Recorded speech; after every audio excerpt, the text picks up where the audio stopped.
Hey everyone, it's Kristen, and today in this series of videos I'm going to be talking about this. It's a superhero stamp album, a collaboration between DC and the United States Postal Service. It came out in 1998, so had it for a long time. It's a celebration of a century, so it's 1900 to 1999, even though this whole series was published in 1998, so they're actually technically missing a year, but I guess oh well. So on the inside, it just shows you like a guide to what they're going to be talking about, um, meet the superheroes, the characters, and in here the Green Arrow is actually Connor Hawke and not Oliver Queen, the Green Arrow that most people know, thanks to the popularity of the Arrow TV series. So I thought that was interesting. Um, so here's Superman, because Superman makes a pun about him being like, being very heroic, and um, so yeah, and plus he's like a really iconic, and he's flying next to Mount Rushmore, which is a very like iconic place in the U.S.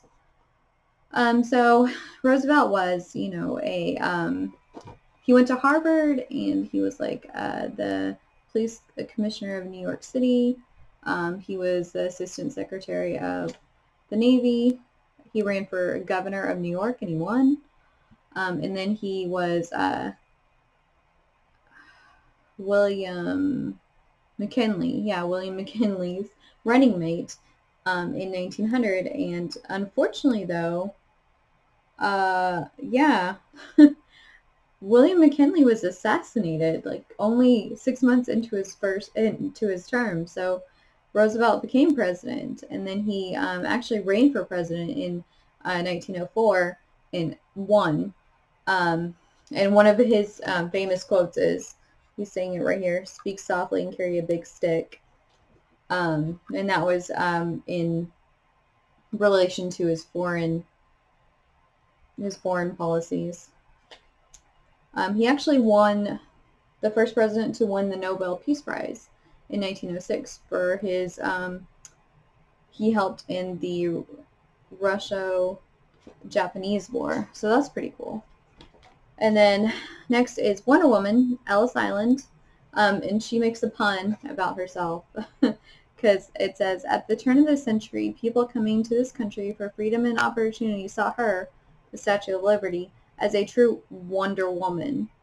So I thought that was funny that she, like, you know, makes a pun about herself, so to speak. And of course, Robin, he's the youngest, so he pretty much has to have all the kid stuff. And this is about the first teddy bear that when this legend is that when President Roosevelt was out hunting and he saw a cub, he said he wouldn't shoot it because that's not very sporting. And so a toy maker heard this story and made a teddy bear. But I mean, it wasn't called that then. He made a little stuffed bear and called it Teddy's, as in the President Roosevelt bear, because his first name's Theodore and people call him Teddy. So he actually developed his own company because he could not keep this bear on the shelf. It like sold out instantly, like all the time. So this is about the first World Series. It's the Pittsburgh Pirates versus the Boston Pilgrims, which actually they changed their name to the Red Sox in like 1907, so that's probably how you know them.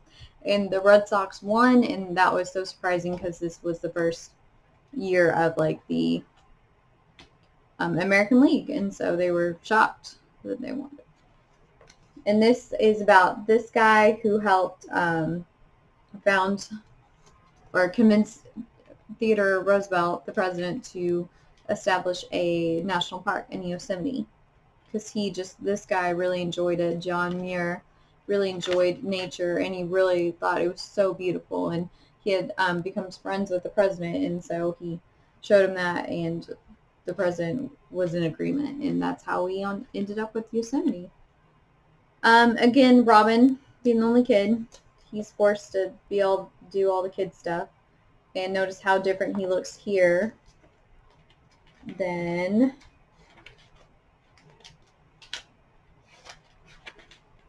just right here. See? Like I said, different artists, different styles. So that's kind of cool to see how like the styles change. But anyway, the first box of crowns in 1903 was only 5 cents. And anything that has to do with like femininity or women, of course, Wonder Woman. And this was the Gibson girl. It was Charles Gibson. He published this drawing of the ideal American woman, so to speak. She was, you know, graceful and feminine and stylish and well-dressed, and every woman in America, like, aspired to be that, basically, or to become that. And that image was everywhere. I mean, it was on pillows, wallpaper, plates, everywhere. And of course, Superman, you know, because he can fly, he gets to be with Kitty Hawk, Wright brothers, first flight, 200 feet in 12 seconds, which doesn't seem like a lot, but considering man had never flown before then, that was a big deal. Well, not flown as in like in an airplane, but like hot air balloons, yeah, but you can't really like control them or their speed or anything like that. So, Green Lantern, Kyle Rayner, he basically is promoting the first movie. Well, I say movie, but it's like to us that would be a short film because it was only 12 minutes, called The Great Train Robbery. But it really impacted like movie making from then on. I mean, without that short movie, then we wouldn't have had, you know, what we had. And this is the Wonder Woman at the World's Fair. Again, notice how different she looks here. And just like the very beginning. Again, different artists, different styles. The World Fair introduced America to different cultures and new automobiles, new planes. The first edible ice cream cone premiered here. And hamburgers, iced tea. So that was pretty cool. And then this Food and Drug Act, basically before the FDA regulated like food and drugs, people could come in and, you know, come into small towns with their wagon and be like, oh, I have this cure-all ailment, you need it, you know, it's only like this much a bottle, you know, it'll cure anything you have, I promise. When usually it was mostly just alcohol and, you know, whatever they decided to put in it, but you never knew what was in it. So that's why they decided that they needed to regulate it. And this is about the founder of the NAACP and all he did to help advance black rights and how he wanted to end racism. And it's terrible to hear about this. I mean, like, I don't even want to speak on it because I don't feel like I'm qualified to speak on it, so I'm not going to. And this is about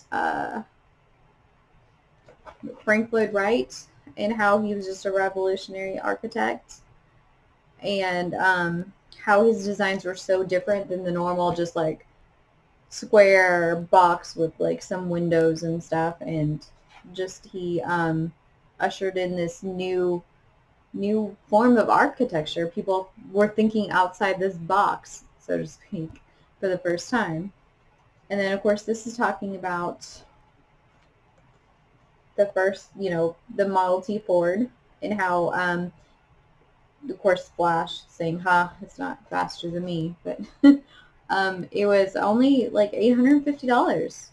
I mean, when it came out, like, that was very affordable, and that was what Henry Ford wanted, is for everyone to have one. I mean, he thought that was really important. So, I mean, I thought that was cool.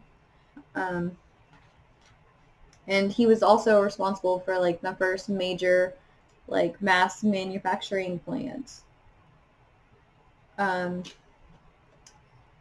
then, so this was an interesting thing. It's called ash can painting. I didn't really know anything about this, and look, you can see the Joker down there. and then the Joker's behind bars for whatever reason.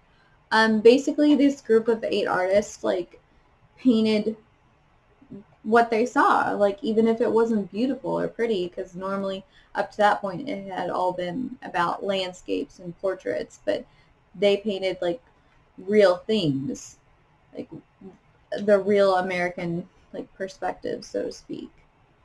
And then that's the end of this book. And so I'll probably just like start book 2 in the next video. I will try not to make these videos so long. I'm sorry. I love history, and so I love talking about all this stuff, but other people don't enjoy history as much as I do, so I'm sorry. So I'll try to make it shorter the next time. Anyway, I hope you join me for book 2. Here's a sneak peek. 1910 to 1919. So anyway, I hope you join me for that one. Bye.